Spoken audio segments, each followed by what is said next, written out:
I want to say a welcome to all of our viewers who are watching this on Facebook. We enjoyed having you and hope someday soon you'll be able to come and join us here. And the recording of our presentation today will definitely be available on our YouTube channel. So you'll also be able to see the program there if you want to share it with friends. Another reminder, please, at the end of our presentation, remember we do have some announcements, so if you could just bear with us for a minute after our fabulous panel finishes up. We will be very grateful because you don't want to miss that news. So, at this point, I think we're ready to do the Pledge of Allegiance. If y'all want to stand and join me.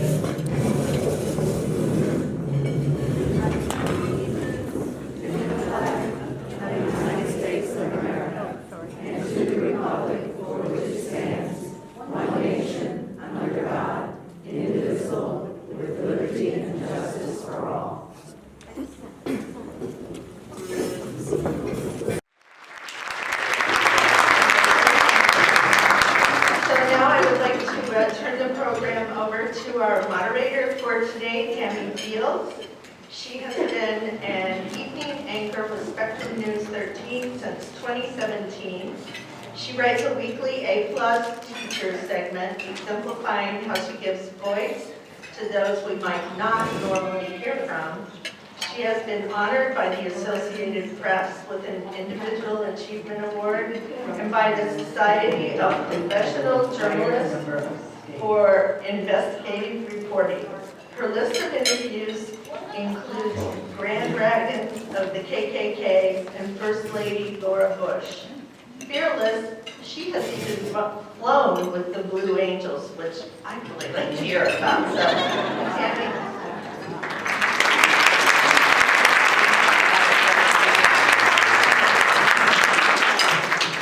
Good afternoon, everyone. Let's try that one more time. Good afternoon, everyone. Good afternoon. All right, that's what I'm talking about. I'm honored to be here with you today. So we have a program all planned out for today, and we have a lot to cover, and I'm excited to get right to it. Right off the bat, I'm going to introduce who we have with us here today. These are our panel members. Many of you know them already. I'm going to start with Aubrey Gibson, Florida State Senator, District 6.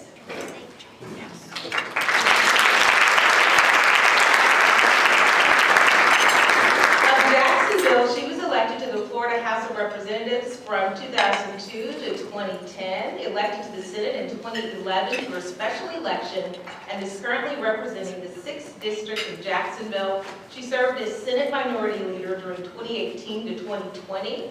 She has fought tirelessly for Florida legislature to ratify the Equal Rights Amendment, sponsoring bills every year through 2022.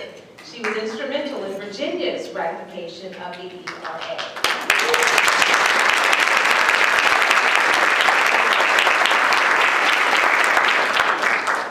Professor Kara Consalo, Florida A&M University College of Law.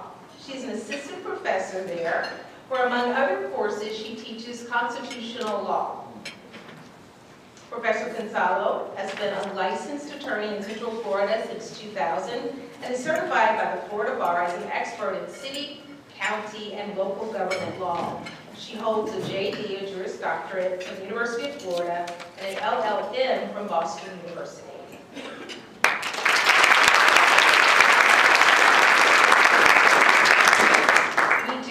One more panelist who may be running a little late, so I'm going to take some guidance from our organizers here. She's on Fairbanks and she'll be here in a minute, so maybe you can introduce her, Okay. and then she will sweep in. Thank you, Rachel. So who will be sweeping in will be Eskamani, Florida State Representative, District 47. Of Orlando, she was elected to the Florida House in 2018, flipping her legislative seat and making history as the first Iranian American elected to any public office in Florida, where she is still serving District 47.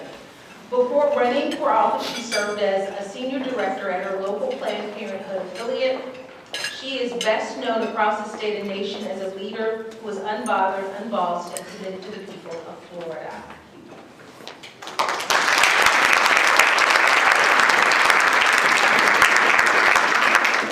So let's get things started, shall we?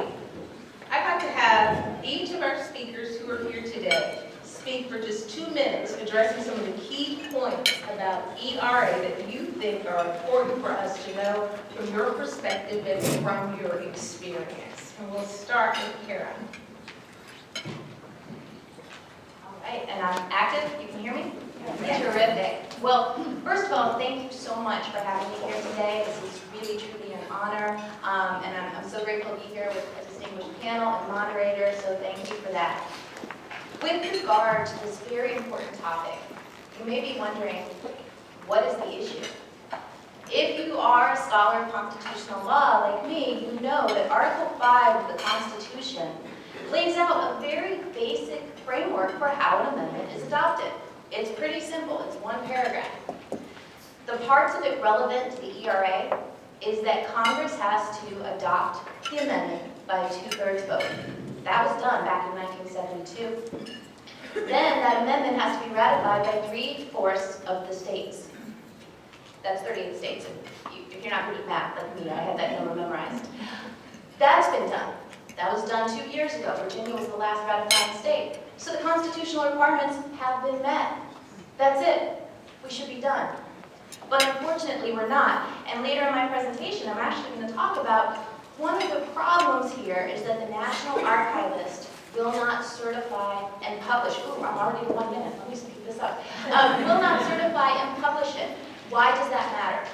Not because the Constitution requires the National Archivist to do anything, but because Congress wrote a statute saying that the National Archivist needs to do it. The National Archivist is fighting that. And you know what their argument is? They don't need to, because if it's passed, it's passed. How circular is that? Their argument is, we won't publish it because if you really think it's been adopted already, then it doesn't matter. And with that, I think I am at 2 minutes. All right, I'll talk more later.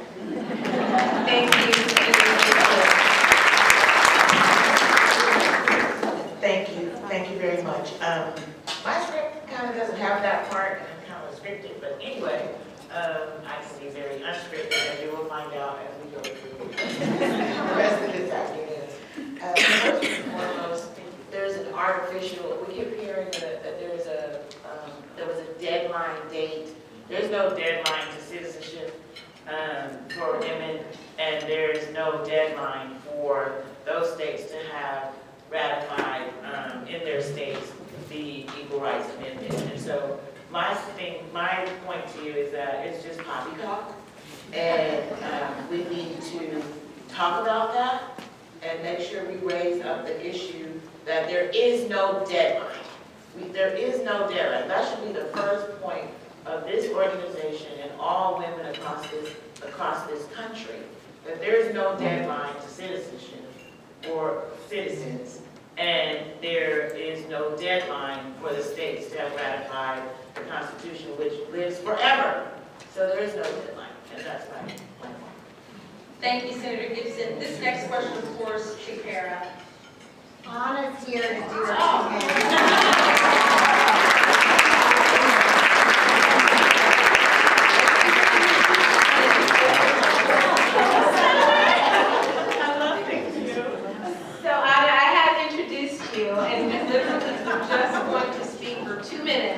Getting your reflections on the key points about ERA and your perspective and experience. And you have 2 minutes in order to do that. Fantastic. Well, first of all, hi everyone. Please forgive my delay.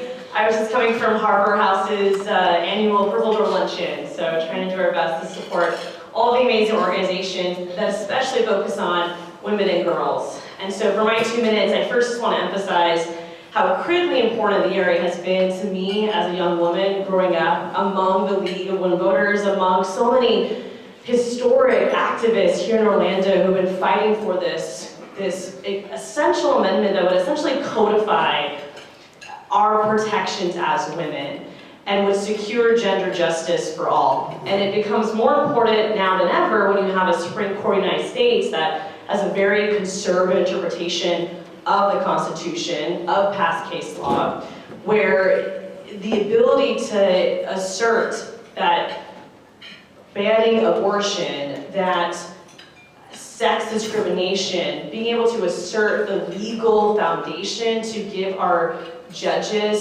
strict interpretation of such would be a game changer for every issue that impacts women and girls, whether it is reproductive rights, universal child care, experiences of sex discrimination in the workplace or in public settings.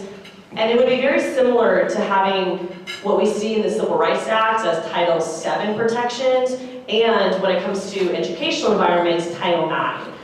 We know that in those types of situations of discrimination that we have more tools at our disposal to combat experiences of discrimination, whether it has to do with funding or accommodations. We don't have those same protections right now. And I think what we'll talk about today is how you can easily define, for example, abortion bans as being sex discrimination because they predominantly impact one gender over others. But we are able to paint that picture because Roe was focused on privacy. Roe was not focused necessarily on gender justice. Thank you for that. So we're going to go back to Kara and talk about this. If ERA is not going to be incorporated into the Constitution, what would be the process to possibly to create a new ERA? Sure. And I think we'll probably end up circling back to whether the ERA right now is valid, what maneuvers are being done in the court, in Congress, to President Biden, including activism by the League of Women Voters, trying to get Congress and Biden to do what they need to do. But in the worst case scenario, if the ERA, as I already said, it's passed all the requirements of the Constitution, but if there is some final word that because these last 3 states did not ratify it by the deadline set by Congress, and therefore the final word comes down that this ERA is not going to be certified and is not going to be published, there's 2 options, and neither of them are fabulous. The first is to start over in Congress. Congress will have to simply adopt a new ERA. It'll have to go back to the states. It'll have to get 3/4 of the states, 35 states again. And hopefully this time Congress would not even put a deadline in. But if they did, hopefully that would be done expeditiously, and organizations like League of Women Voters can help with that. Now, it's not ideal, but an alternative, at least within the states, is to have states enact equal rights amendments into their constitutions, and several states have done that. And at least within that ecosystem of that state, those women will, and then too, because it's a no discrimination on the basis of sex, the residents of that state will have all the protections we're trying to give into the federal constitution. And I think you all probably know this, it is significantly easier to amend the Florida Constitution than it is to amend the federal constitution. So it's something of a plan B. But hopefully we're going to discuss today a little bit more why this ERA is good, and we can push this ERA to be certified and adopted, certified and published. Did anyone else on our panel want to say something about that? Because I heard some grumbling kind of roll over. Let me follow up on that. I'm happy to really quickly. Yes, and you stole my point. States can individually adopt an amendment in their own constitution. They did that for access or no access to abortions, didn't they? And so each state can adopt the language that they see fit for their state, as long as it ends up as equality for all, regardless of sex. And so we've done a lot of gambling, we've done everything we wanted to in that Florida Constitution. So the path, though, is through an amendment process, right? So if we want, it would have to be a joint resolution of the House and Senate first. That's the difficult part. To get the joint resolution done, and then it has to go to the court to make sure gonna do it by ballot initiative. So there's a process, but it's worth going through. If we could just get the joint resolution done in the legislature. And I'll just add real quick too, I mean, Legal Voters is no stranger to the constitutional ballot process because there's many leaders here who led the charge, whether it's with environmental conservation back in 2010 or most recently rights restoration. But as y'all know, it requires, from the citizen-led perspective, upwards of 1 million signatures to be collected just to get it on the ballot. And you have to go through Supreme Court approval, and Florida State Supreme Court is also much more conservative than it once was. This is due to DeSantis appointments. And so they have to then approve. And even for the organizations that pursue this process who have funds, for example, the senator just mentioned the gambling amendments, these are well-backed and funded amendments, and they did not make it to the ballot because the Supreme Court tossed them out. So it is a difficult process that's only becoming more difficult because the legislature has not only attempted to increase that threshold from 60% approval to 66%, but there was a bill in drafting where Governor DeSantis wanted every county to approve an amendment by 60%. So you can imagine if Orange, maybe the large metropolitan counties all approve it by 60%, but a handful of the panhandle don't, then you lose. And it not only is designed to make it very difficult to amend our Constitution with those types of proposals, but it essentially makes the process incredibly expensive, if not impossible. So neither one of these paths is easy, but it's necessary. And I don't ever dissuade someone from looking at the ballot amendment process. And candidly, when it comes to abortion rights, we are already exploring a 2024 constitutional ballot amendment to codify abortion rights in Florida. And I think that needs to stay on the table despite the obstacles in our way. Could I jump Yes, in? If I could follow up on that. One of the issues with the abortion debate is that in Dobbs v. Jackson, which overturned Roe, the court didn't come out and speak to the Equal Rights Amendment, but the court clearly had that amendment potentially getting published in mind and put some very strong language into the document that medical procedures that affect only women are not subject to strict scrutiny, and that any state that passes an abortion amendment should have a presumption that that amendment is constitutionally appropriate. So the court anticipated the ERA and already has put language into its most recent opinion that it's going to come down. It's most likely, even if the ERA passes, it's going to say, the Supreme Court is going to say that it does not protect abortion rights.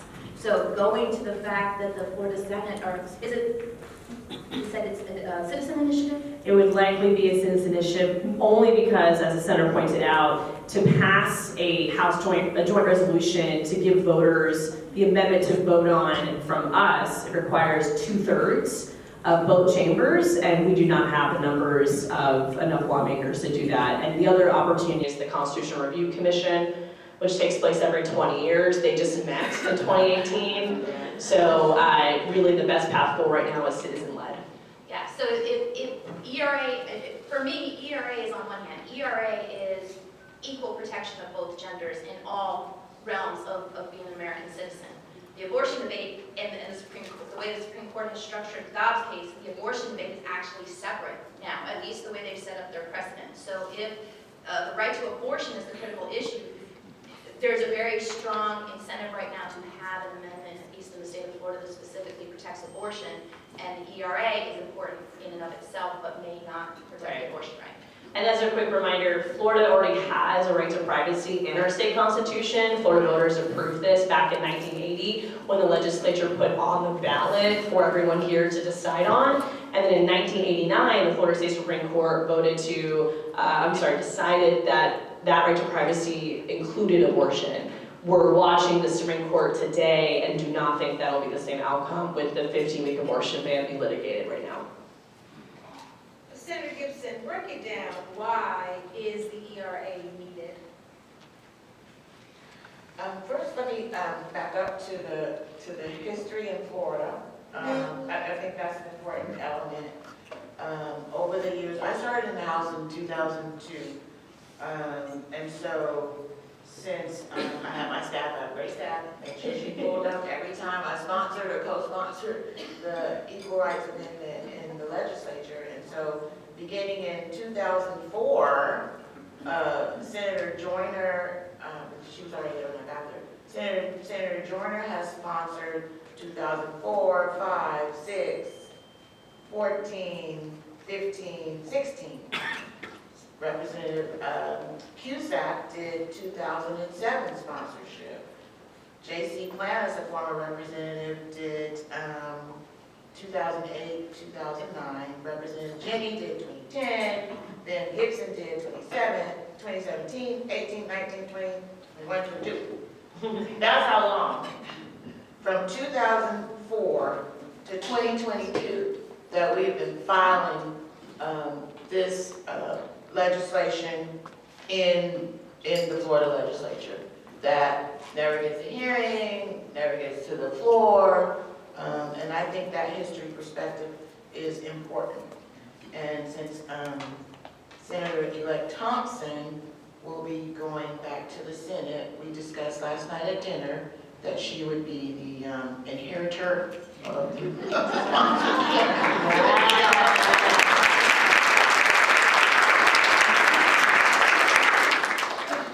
Was there anyone else who wanted an opportunity to talk about the history? So I actually just pulled up on my phone something that I posted a few months ago that I found in the Florida Historical Archives, and it's an old pamphlet against the ERA from around the 1970s, 1980s, and the front cover says, "You can't fool Mother Nature, stop ERA." And, you know, it says the ERA will hurt the family, the mischief of the ERA. And so I share that because it speaks to just not only the significant history of this fight, but just the backlash that many women before me, before us, have also experienced in the fight to make sure that you have gender equity and a prohibition of sex discrimination. And I think the reasons why the fight is kind of coming back and really gaining more momentum, as we've seen post-2016, is because some of those activists who were the most vocal against the ERA are either no longer with us, or their points no longer hold truth. Because remember, when a lot of these fights were happening, we still had a model where men were the main breadwinner of the home, and that has not been the case for decades. And that's often due to a lot of different policies, but also just the industrial age, coming to a close, and service economy and so forth. But I think we even have more momentum to focus on this because, as was already noted, it is prohibition of any sex discrimination. So it can also impact, parent leave for dads, right? I think we do have to be really intentional in painting the picture of how this benefits every person, not just a part of a family unit. Anybody else want to speak on history? Okay, let's move on. Now, where are we today in Florida when it comes to the ERA?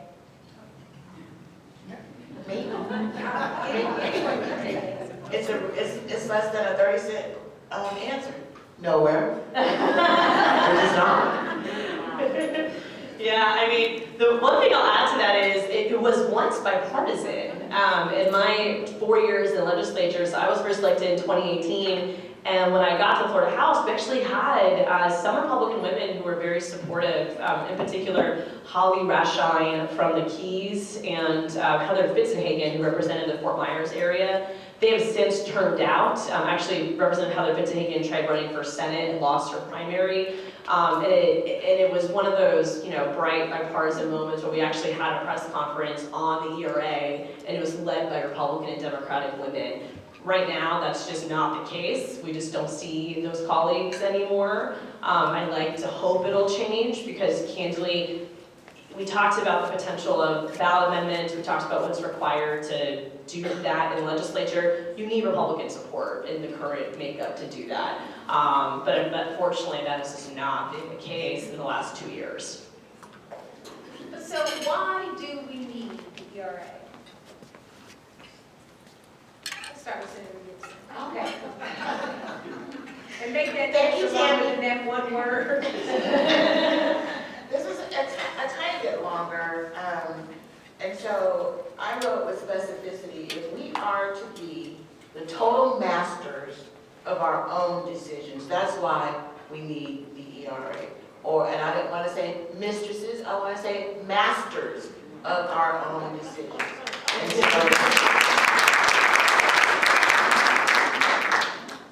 the other part of the question has to do with, it really, when we talk about citizenship, it's not attaining citizenship, it's having the full rights of citizenship, right? We are citizens, and we want the full rights of citizenship as women. And that's what we also have to talk about publicly, outside of this room and across this country, that women have the right to have the full rights of citizenship. Thank you. Professor Kara, I would say from a legal perspective, right now, gender equality is not memorialized in the Constitution anywhere. What's happened over time is that the Supreme Court has interpreted the 14th Amendment to prevent sex discrimination. But the problem is relying on a Supreme Court interpretation means that the Supreme Court can change its mind at any time, as we have seen frequently. So the protections against gender discrimination right now are fluid. If the ERA's, I think it's already passed, but if the ERA is published in the Constitution, then there is no way around it, protection and for women and prohibition on gender discrimination built into the Constitution, which not only makes sure it stays as a right for American citizens, but also it gives it a higher level of scrutiny in the courts. Instead of, for example, in the Dobbs case, the Supreme Court said that any state law that allows abortion should be considered valid as long as there's a rational basis for it. That's a low standard, just a rational basis for the legislature to enact an anti-abortion law. If the ERA is incorporated into the Constitution, there's a higher standard applied called strict scrutiny. And that means that any government action that discriminates against either sex must demonstrate that it's for a compelling reason, compelling, not rational, but compelling, and that it is the most narrowly tailored method for that government to achieve their purpose. That's a very high standard, and it makes discrimination by states, counties, cities, the federal government so difficult. They can't do it and be affirmed in court. So it's very important legal protection for both genders, but obviously most particularly for women. Yeah, well, and I'll just add to that, I think that was so eloquently said, truly, of just the intent of that strict scrutiny, which does not exist today. And, as a young woman, as someone who will hopefully become a parent one day and raise children in this community and in this society, I think for us, from a generational perspective, we're in this really unsettling moment in American history where we are losing rights, not gaining them.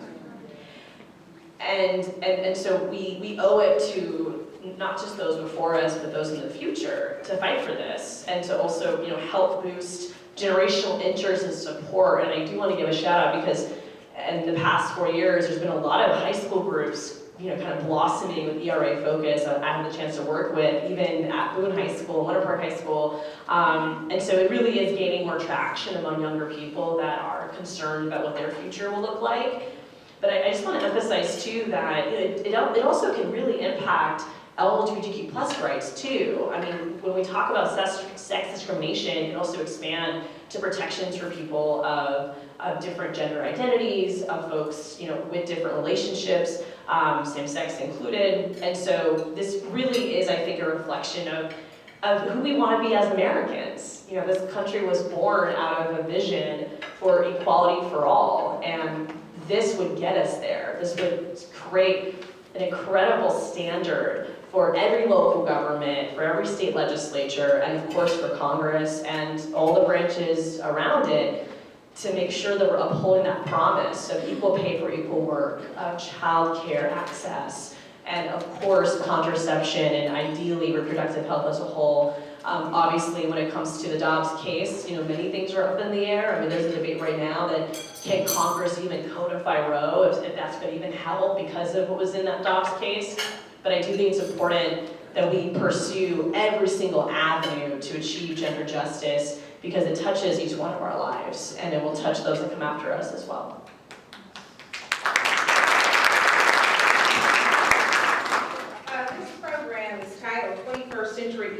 act of full citizenship for women? How does ERA guarantee full citizenship? And I feel like in a way, you all touched on that.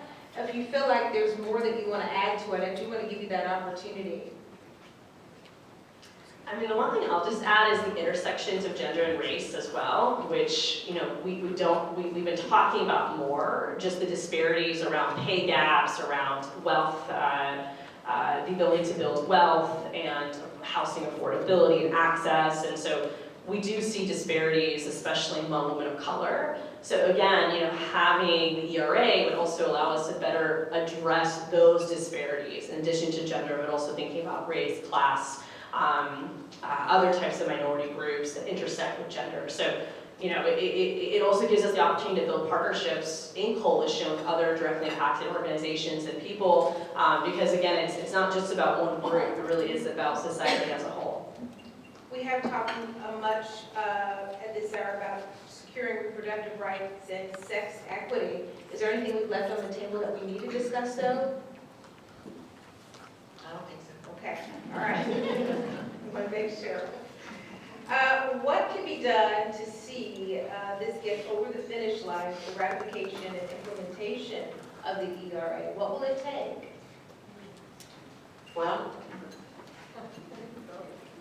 You got it. Right down the line. first of all, I wrote a big note, clarion call, right? And it's a movement. We need to sometimes talk about it a little bit differently. And we need to galvanize more women and men, but particularly women. And let's ask the question, are you woman? Are you woman? Are you woman? And do you believe that you are? And do you believe that you have the rights to your full citizenship? What about that? Let's do that. Let's call it a movement. It's a movement. It's a women's movement. And make sure that we reach out to people who are not necessarily like us. You know, I know it's uncomfortable to talk to people that you don't think like you, but we got to get out of that mode. We need Democrats, Republicans, NPAs, every party woman or non-party woman to join the movement for their own rights. For their own rights, even if it's not for the global rights. What about you? Are you a woman? What about your rights and your rights to citizenship? We have to turn the narrative around. Time is out for like, you know, a little, oh, can I talk to you about this a little bit? No. That's all I have to say.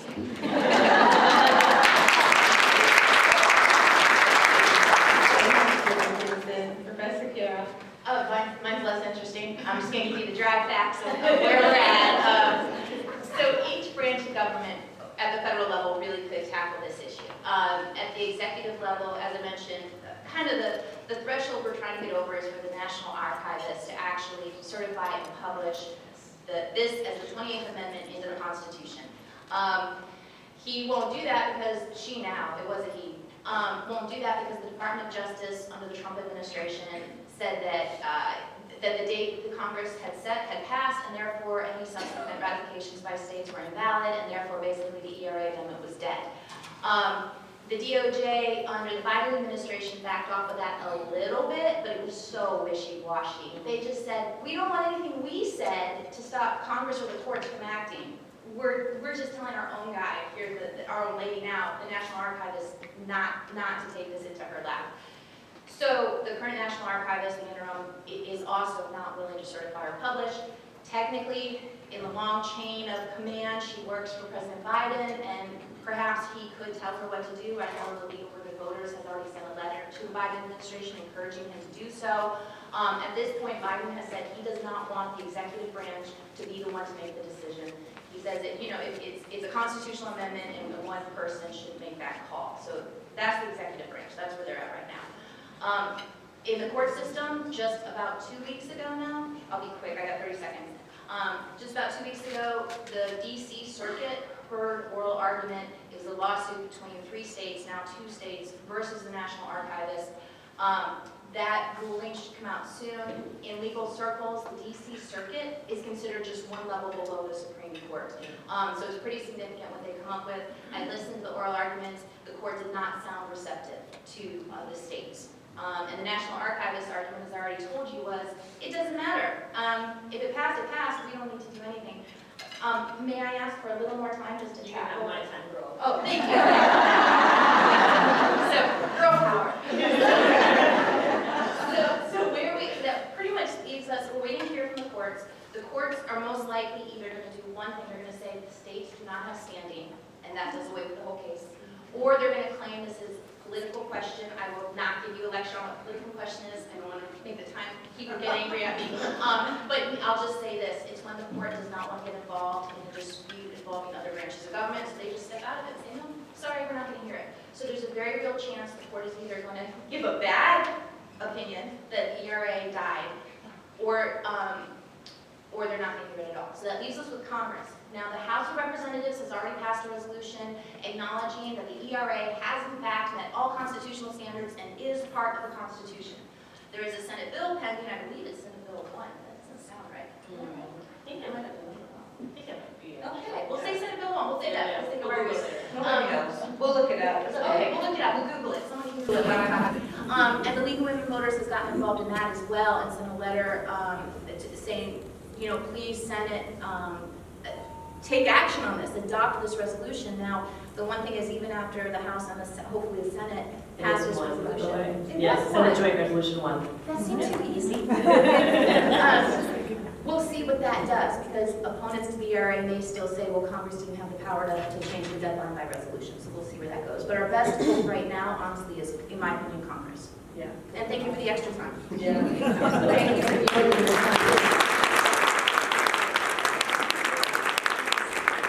Representative Eskamani, have any time left on hers? 30 seconds, yeah. I mean, I agree that I think Congress and putting pressure on Congress, and you know, obviously this is more voters, we know elections are upcoming, and so tell that to your neighbors, right? Senator Gibson mentioned just the importance of having the conversation with folks with different political backgrounds and trying to build awareness around this, because you know, obviously when you turn on your television, you're getting tons of political ads. This never comes up. So it's really up to us to make it a main topic of conversation, and if we can elect more people that share these values in the Senate in particular, then that ratification can happen, the date change can happen to allow publication to occur, because we already have the states to do it. Now I do want to point out that many of the states who've already pursued the ERA have also politically shifted. Virginia comes to mind with a new governor, right? So there's also been conversation of, yes, like we have the states to do it, but we shouldn't let down our guard because that could change as well. So in Florida, we should continue the organizing around the ERA, try to identify bipartisan support for it, and make it that conversation starter in all of our circles. Just because we have states who are leading the charge and trying to get this through Congress doesn't mean that we shouldn't stop our own fight locally, especially with so much at stake with women's rights and girls' rights and just, you know, equality as a whole. These fights are very real in Florida, where everyday lives are being impacted because of decisions made by my colleagues. And so we should keep the pressure on in Florida, but every state, based on their political demographics, plays a different role. So as some states are trying to push through Congress and litigate and so forth, we have a responsibility in Florida to do our part. And our part takes place in the state legislature, but also getting out the vote on this topic. Is there anything else important perhaps that I have not asked you that you think is important for this audience to know in the last few minutes we have before we open it up to question and answer? Yes.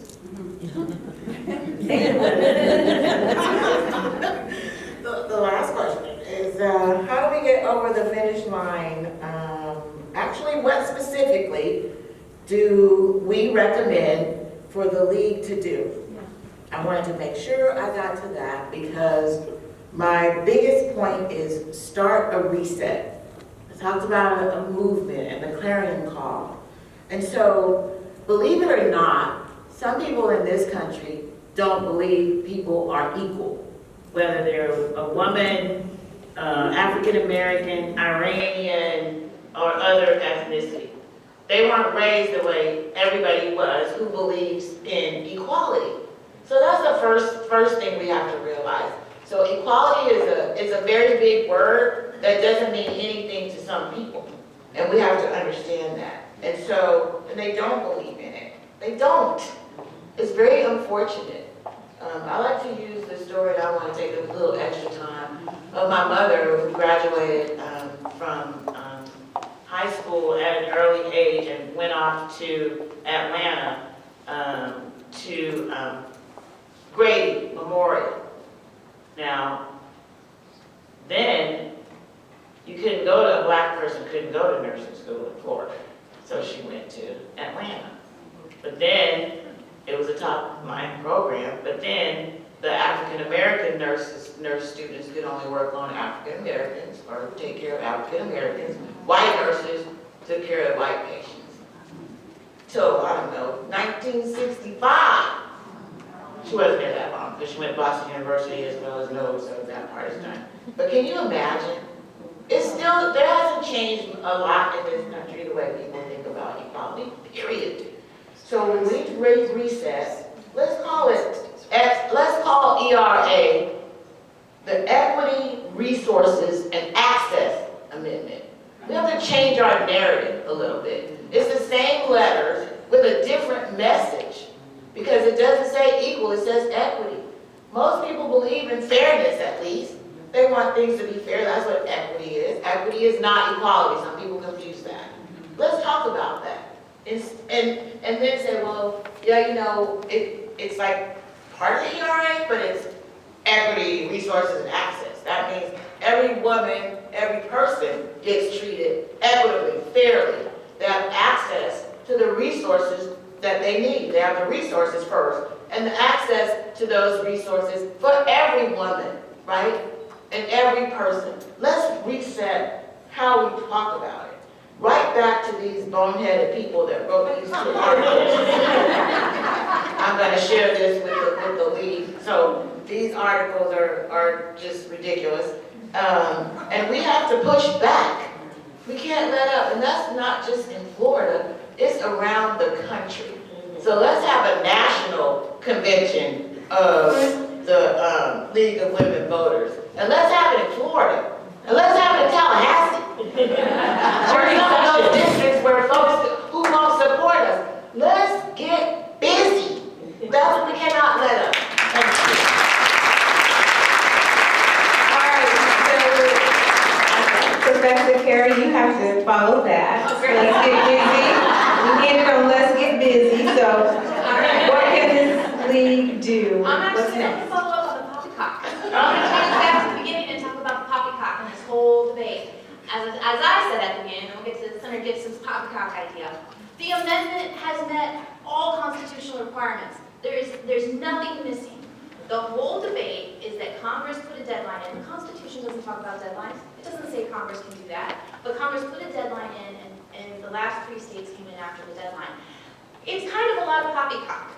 There hasn't been a single amendment in the last 100 years that didn't have some sort of minor issue involved. One of the recent amendments, states ratified different versions of it, different language. We had other amendments where even though it requires a 2/3 vote of Congress, part of the Senate was missing and it wasn't a 2/3 vote of the Senate, and it still got into the Constitution. The most recent amendment sat for over 200 years before it finally got ratified and put into the Constitution. That was the 27th Amendment. So it's a lot of poppycock holding this up, and in my opinion, it is the 28th Amendment to the Constitution. It's just a matter of having that recognized nationally.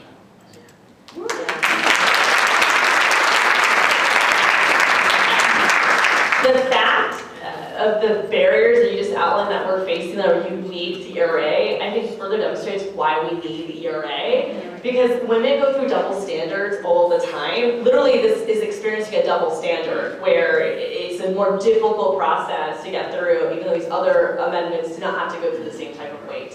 And so again, even the ERA is experiencing discrimination, and we're trying to get over it. And I just want to add too that we mentioned the role of the Biden administration in this, and them being wishy-washy. And I think that's a really important takeaway, is that even people that we elect to share our values don't always do the most they can do. So I think it's important that we also advocate to those who are considered as allies, right? To get them to push and do more. We need the Biden administration to step up and put pressure. We need them to facilitate conversations with members of Congress. And this should be top of mind for the Biden administration, especially with all the other challenges we're facing for issues that intersect with women's lives. And I also just want to touch on Senator Gibson's point about, a national movement, a statewide movement. I want to echo there's also international movements that are happening right now. And it was mentioned that my family is Iranian, and I would be remiss if I didn't acknowledge the protesting happening in Iran right now with the pride. With the pride of Zan Zendegi Azadi, which translates to women, life, freedom. And so we are not alone in this fight. It's happening around the world, but it takes a different shape for us. But the same type of activists happening where people are putting their lives on the line to fight for freedom, we have so much privilege, and we don't necessarily put our lives on the risk to do this work, but we must act as if our lives are at risk if we're not successful. Thank you. Thank you. A lot of you have been sitting and listening, probably have questions of your own. And so we're going to give you an opportunity right now to speak up and ask questions. Good afternoon. Thank you all so much. That was wonderful. I'm going to go ahead and open the questions up to league members. If you're not a league member, I encourage you to log on and participate and become a member. But at this time, if you are, go ahead and line up here. And if you could keep it to one question at a time and keep it moving. Thank you. So, what is the opposition so scared of? Let's say it passes, as it should, it has. What is their big fear? There's a domino effect. What is the big fear? Good question. I mean, I can respond quickly. I mean, the first reaction that I've seen in the legislature, and Senator Gibson will have more to add to this, is that it's partisan. Like when we're pushing for it, when we're talking to Republicans, the common clapback has been, well, that's just a Democratic thing, we don't need that. So it's branded as being partisan when it never was and never should be.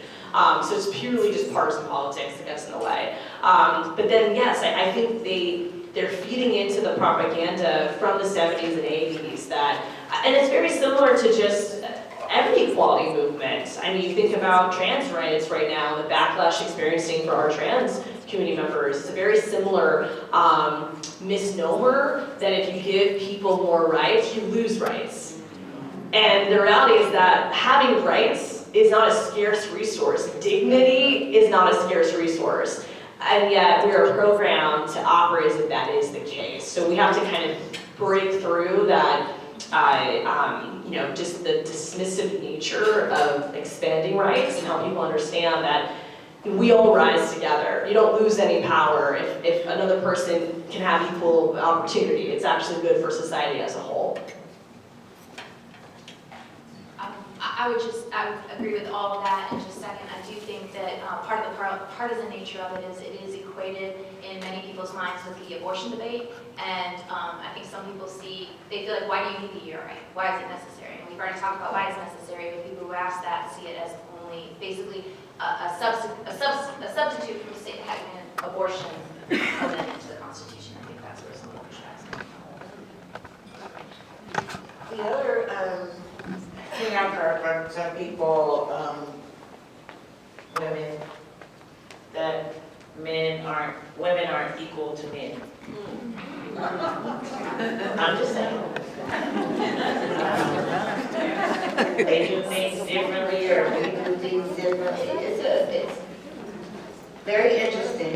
If you bring it up while you're shopping in the grocery store, you'll probably hear that same statement, is that men and women they're not the same, so they're not equal. We're better.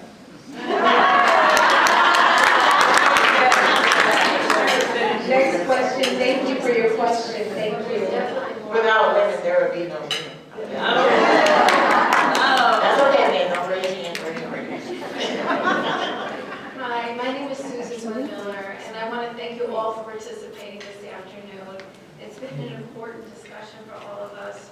But I'd like to bring it home to something that's happened recently and how the ERA passage might have an impact on that.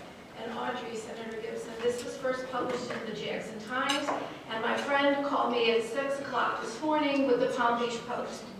So for those who may not be familiar, apparently it has been proposed that there be a rule change for girl athletes who participate in public school athletic programs, and that they must now require to fill out online a form that specifies their menstrual cycles, when they first began, what their cycle is, and that this would all be kept in a record, which we know that information in public schools is private, but it is part of a public record system. So would the ERA impact this? And could you speak about this a little bit? Because this is incredibly disturbing, and I have 4 granddaughters all in the state of Florida. If it's okay, can I jump in on this? Yes. So at first glance, it should, and it would, because the ERA would prohibit gender discrimination by government entities, and that would be the school board. But the problem is, going back to the Dobbs case that was just issued, the court said that gender-specific medical procedures, medical information is not violative of equal protection rights under the 14th Amendment. If they came to that conclusion of the 14th Amendment, it's very likely that that scenario would be upheld even if the ERA came into play, which is very disturbing, I know. But as I said, the Supreme Court really seems to be anticipating passage of the ERA and already trying to preemptively limit if the constitutional protections that it would or has created. And if I'm onto that too, first of all, with the amount of anger I have during session, I'm on my period 24/7, it seems like. But I just want to add that the Dobbs case is not just about abortion, because much of these fights are also impacting trans people, and the conflation of drama with trans kids playing sports, because what they're trying to do is basically distinguish who is trans and who is not. Yes, based on menstruation, which is incredibly offensive, especially the fact that we don't have that many trans kids who play sports to begin with. So the legislature has really politicized this personal and deeply intimate issue for political gain. And I suspect the Dobbs decision, they're also preparing for trans rights legislation to potentially go to the SCOTUS as well. And so it's a very, very dark moment in our country's history right now. And I do think, again, this goes back to just, we need more parents to speak up. We need more students who are already speaking up. I mean, so many of the social movements in Florida recently have been led by Gen Z and students. But if you're offended by this, then you need to contact the Department of Education and make sure your voice is heard. I'm sorry, ma'am? Yes, just I need a clarifying question, because you said that I need the article, first of all, and a proposed rules change, which means the legislature couldn't go in because it's rules, a proposed rules change at the Department of Education? Yeah, so I would think, but that it would require legislative action. Rules don't. No. Rules don't. No? If rules are made by agencies, this is important. It's important to always lift your voices when it comes to appointments that the governor makes to agencies, because they're just doing that person's bidding too. And so this is an important moment. I need that information, but the movement starts when we get done. Yeah, and just to add clarity, I believe it's an intersection with Florida High School Sports Association as well, who feels pressure from the legislature and from department heads to do these types of things. And so, as the senator was saying, our governor has weaponized agencies to pursue political agendas, and whether it's DCF, even ACA, the ACA secretary, ACA is the Agency for Healthcare Administration. They oversee healthcare providers, including abortion clinics. The ACA secretary was at the bill signing for the abortion ban and spoke. Clear conflict of interest, and don't get me started on the Surgeon General. But, this is an effort to circumvent the legislature and to also circumvent public input. Though public input is a part of the rulemaking process, as you're noting, most people don't know when it happens because it's really more of an internal system. So yeah, a lot of reasons to fight. Thank you for that question. We're almost out of time, so let me see if I can maybe get squeezed one more question really quickly. My name is Gina Hall, and thank you for being here. Thanks for this topic. And I have two comments. One is to our legislative folks on the panel. The question is, when you're talking to your colleagues, when they say why, the question is why not? Why not now? It should have been done 30, 40 years ago. And my second comment is, I agree with the movement that Senator Gibson talked about. And I think our mantra should be not we the people, but she the people. Thank you very much. That was a great question because it was more of a statement. And that is the perfect way to end this part of the program. So I want to thank our panelists for being so brave and really speaking.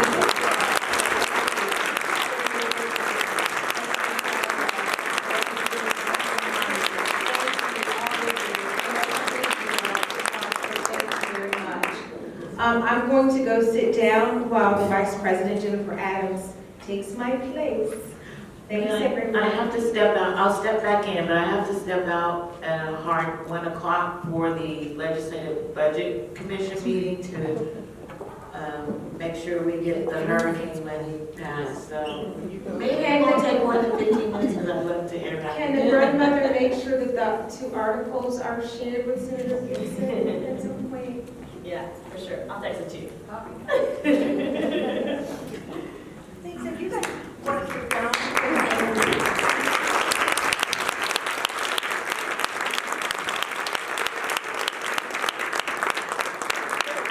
We've had a few snafus and arrival times today. So I want to add one thing before I introduce Jennifer, because I was going to go before, but since she wasn't here yet, I was afraid to jinx her. So Ginger, where are you? Ginger Mundy? If you guys want to do something, Ginger, Women's Rights Committee, she's right there. She'll be happy to talk to you, and they have some plans, but they need ideas and they need help, so the rest of us can go out and do what we need to do to support that work. So,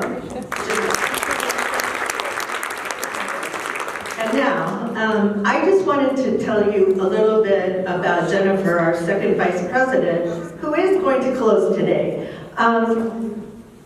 You know that the League now nationally has added the ERA to our program plan. Woo! The woman that is going to speak to you at the convention was relentless to get that on there. She and Cecile worked it hard, and that was added because it wasn't going to be there before. So Jennifer is also on our state board, and let me make sure I tell you that she's also the state legislative advocacy chair. But please give your full attention to Jennifer, who's going to wrap up now.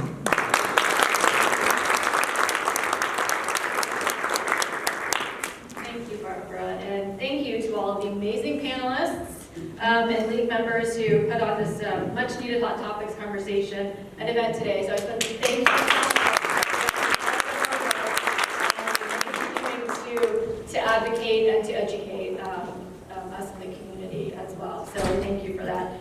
I just want to briefly say, as a female who was raised to be hardworking, fair, open-minded, Christian principles, sky's the limit mentality, to a woman with dual master's degrees working in policy, economic development, and who is also a survivor of domestic violence and advocates for other survivors and their children, is first and foremost also a mom who now as a mother raising my own children, boys and girls, in a country where half of mine don't have the same rights as the others. And so I really think that hopefully you all now see that this is not a partisan issue. Men must stand up for women, and women must come together. This is a life and economic necessity that needs to be acted on ASAP, And it also needs to be acted on immediately for our states, country's humanity, and economic survival for our future generations as well as today's. So, real quick, I also wanted to just give you, you've heard why the Equal Rights Amendment should become law. I wanted to briefly just give you 5 real quick examples as to if you still think women are equal to men under our Constitution. Okay, so women are a minority in our government leaders. 80% Congress is male, 20% women. Women are more likely to experience domestic violence, abuse, and sexual assault. Nearly 1 in 3 women are victims of some kind of domestic abuse by an intimate partner in their lifetime, compared to 1 in 10 men. And at least 1/3 of women are murdered in the U.S. By their male partners. Women are more likely to be living in poverty. Poverty is a women's issue. Nearly 6 in 10 poor adults are women, and nearly 6 in 10 live in families that have children. And single mothers have the highest rate of poverty, women of color especially, and elderly women living alone. Pay inequality is real.